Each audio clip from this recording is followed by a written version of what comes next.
حضرت ابو ہریرہ رضی اللہ تعالیٰ عنہ سے روایت ہے کہ نبی کریم صلی اللہ علیہ وآلہ وسلم نے فرمایا کہ اللہ تعالیٰ فرماتا ہے کہ اے آدم کے بیٹے، میری عبادت کے لیے فارغ ہو جا، میں تیرا سینہ استغنا سے بھر دوں گا، تجھے غنی کر دوں گا اور تیرا فقر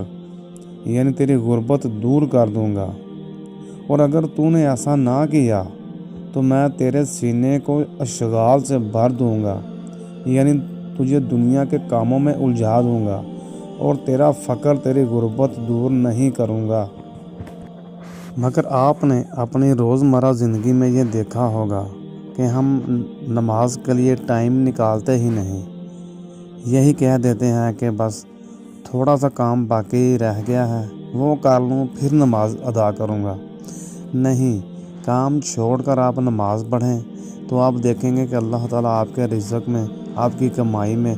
کیسی برکت نازل فرمائے گا۔